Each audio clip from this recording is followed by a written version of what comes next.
শহরে বাজারে দেখো নারীদের ঢল, পর্দাবিহীন তারা করে ঝলমল। ঠিক কিনা বলেন?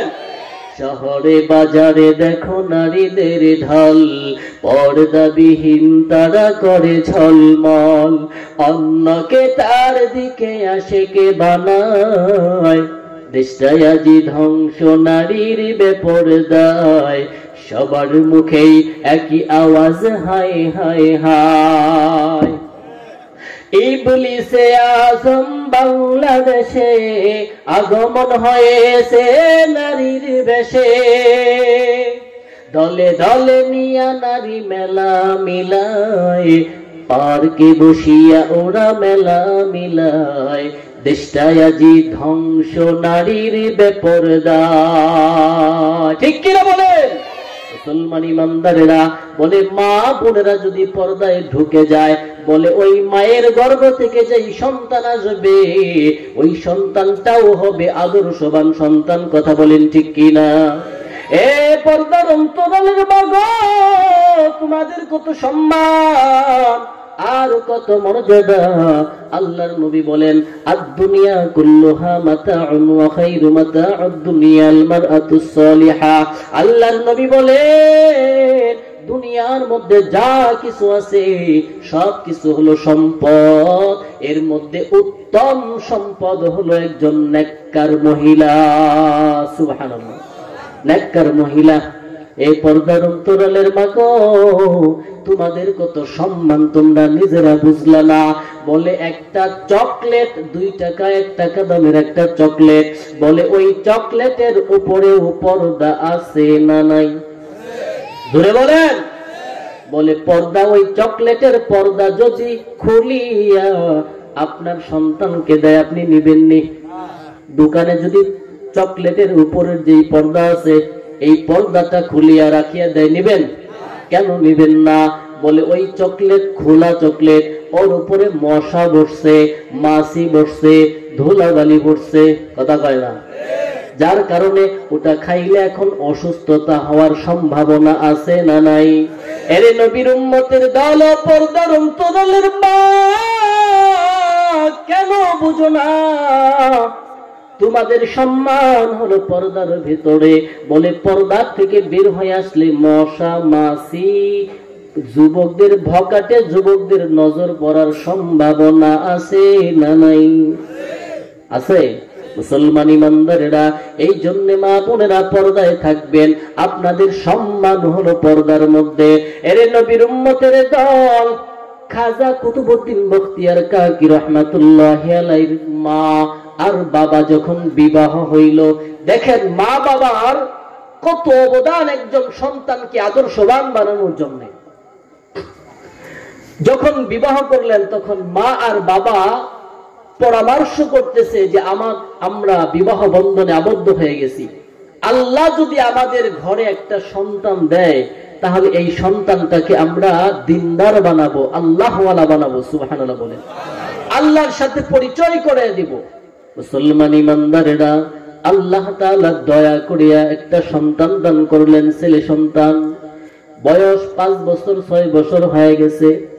এর নবীর উম্মতের দল, খাজা বলে, খাজা কুতুবউদ্দিন বখতিয়ার কাকি রহমাতুল্লাহি আলাইহির মা আর বাবা পরামর্শ করতেছে, আমাদের সন্তান যখন বড় হয়ে গেছে, আমাদের সন্তানটাকে দ্বীন শিক্ষা দেওয়া দরকার। এর নবীর উম্মতের দল, আজকে আমরা আমাদের সন্তানদেরকে দ্বীনি শিক্ষা দেই না। দ্বীনি শিক্ষা দেওয়া কত বড় দরকার।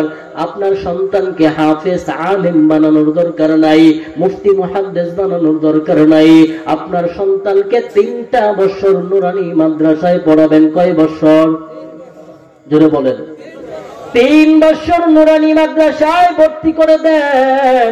বলে এই 3 বছর যদি আপনার সন্তানটা নুরানি মাদ্রাসায় পড়ে, এরপরে আপনার সন্তানকে ডাক্তার বানান, এরপরে আপনার সন্তানকে ইঞ্জিনিয়ার বানান, এরপরে আপনার সন্তানকে ব্যারিস্টার বানান, এরপরে আপনার সন্তানকে দার্শনিক বানান, এরপরে আপনার সন্তানকে উকিল বানান, এরপরে আপনার সন্তানটাকে জজ বানান, কোনো সমস্যা নাই।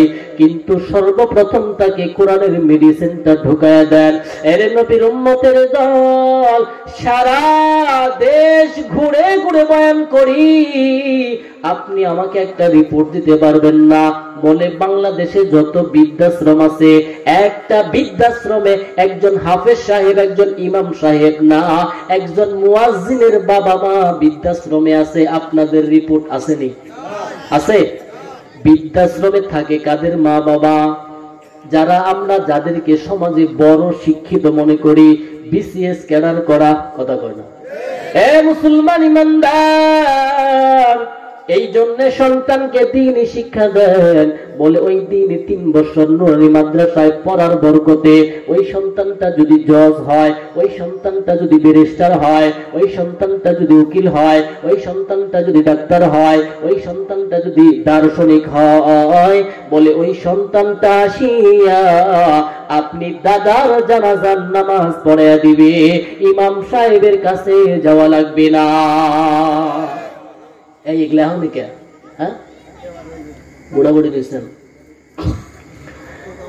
মুসলমান ইমানদার, বলে যে সন্তানটাকে 3টা বছর মাদ্রাসায় পড়াবেন, বলে ওই সন্তানটা যত বড়ই ডাক্তার হোক না কেন, ইঞ্জিনিয়ার হোক না কেন, বলে ওই ডাক্তার সন্তানটা আসিয়া আপনি বাবার জানাজার নামাজ পড়াবে। কথা বলেন ঠিক কিনা? শুধু তাই না, বলে মসজিদের ইমাম, জুমার দিন ইমাম নাই, বলে জজ সাহেব আসছে, আপনার ছেলে আপনার নাতি ওই 3 বছর নুরানি মাদ্রাসায় পইরা গেছে, এরপরে স্কুলে পইরা আস্তে আস্তে বড় ডিগ্রি নিয়া এখন জজ হয়ে গেছে। বলে ওই জজ সাহেব এলাকার মধ্যে আসছে, আইসা দেখে মসজিদের ইমাম নাই জুমার দিন। বলে এই জজ সাহেব 3টা বছর নুরানি মাদ্রাসায় পড়ার কারণে এখন এই জজ সাহেব আইসা বলে জুমার দিন খুতবা দিয়া নামাজ পড়ায়া দিবি। কথা বলেন ঠিক কিনা?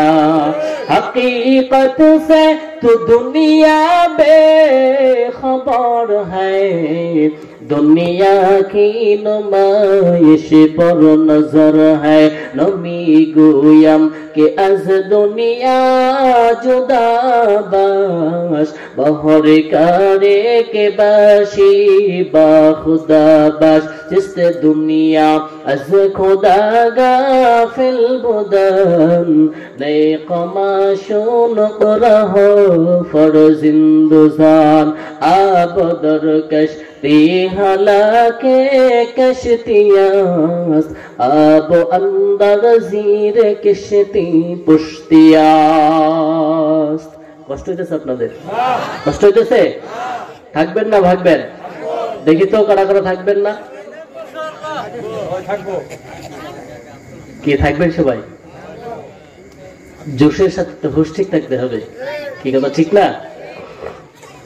আল্লাহ, এই যে এত বয়ান হয় প্রতিদিন, এক একটা থানায় অনেক বয়ান, জুমার দিন বয়ান, তাবলিগ জামাতের বয়ান, পীর সাহেবদের ইসলাহি বয়ান, এত বয়ান হচ্ছে, এরপরেও আমলের খাতা সাদা। কি আমলের খাতা শূন্য? আহা, বলেন তাহলে আমরা যে ওয়াজ শুনতে আসি যে এখন রাত্রি লম্বা, একটু যাই দেখি হুজুরের সুর কেমন, হুজুর চেহারাটা কেমন, অথবা আবার কেউ আছে দেখি হুজুর ভুল কিছু কয় নাকি, একটু ধরা যায় কিনা, এই নানান মাথা নিয়ে আমরা বয়ান শুনি। আল্লাহর কুরআন এবং নবীর মুহাব্বত নিয়ে বসি না, যে আমি যা জানি না জানবো, জানতে পারলে আমল করব। কি এই যে মা বোনেরা শুনি, মা বোনেরা প্রত্যেকটা মাহফিলে মা বোনদের, হ্যাঁ, পুরুষের চাইতে মা বোন বেশি হয়। বলেন এরপরেও কি এরা মার্কেটে যাওয়া বাদ দিছে? এই মা বোনেরা, আপনাদের পায়ে হাত দিয়া বলি, আপনাদের কি এখন তো দেখা যায় হাট বাজারে, হাটের দিন আপনাদের হাট কোন